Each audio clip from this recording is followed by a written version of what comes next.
আসসালামু আলাইকুম রহমতুল্লাহি ওয়া বারাকাতুহু। আশা করি সবাই ভালো আছেন। আমিও দয়াল আমার খাস দয়া খুব ভালো আছি। আমি আমার বাড়ির সামনে কানাডায় অ্যালার্ট লাসালে টপে কিছু গাছ লাগাইছিলাম। পাশাপাশি বড় একটা সবজি বাগান করছি, অনেক বড় সবজি বাগান। মোটামুটি আমার কাছে এটা এখানে কানাডার মতো জায়গা, এটা অনেক বড় মনে হইতেছে।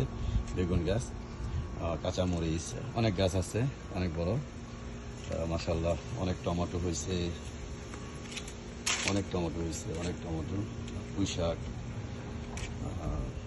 করল্লা, কুহি গাছ, শশা গাছ, মাশাআল্লাহ অনেক।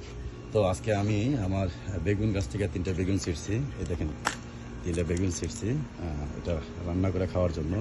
3টা বেগুন, সুন্দর 3টা বেগুন ছিঁড়ছি রান্না করে খাওয়ার জন্য। সাথে 2টা ডাঁটা উঠাইছি, এই যে 2টা ডাঁটা, এটার সাথে আলু দেব, ডাঁটা, আলু, বেগুন আর লটকা শুটকি দিয়ে চচ্চড়ি করব।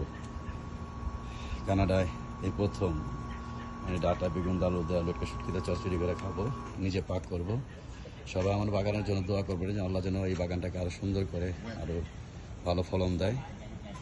আর সবাই ভালো থাকবেন সে আশা করি। আমার বাগানে মানে মরিচগুলো এত সুন্দর হয়, হইতেছে যে কী সুন্দর মরিচ। এলো মেক্সিকান মরিচ, এটা আমাদের দেশি কাঁচা মরিচ, অনেক পরিমাণে হয়েছে। সবাই আমার জন্য, আমার বাগানের জন্য দোয়া করবেন। আশা করি সবাই ভালো থাকবেন, আমিও ভালো আছি। আমার জন্য কাজ করে দোয়া করবেন যেন আমি সবাই সালামতে সুস্থ থাকতে পারি। সবাই ভালো থাকবেন, সুস্থ থাকবেন। আবার কথা হবে, দেখা হবে। আবার বাগানে নতুন কিছু করলে আবার আপনাদের শেয়ার করব। আসসালামু আলাইকুম রহমতুল্লাহ বারাকাতুহু।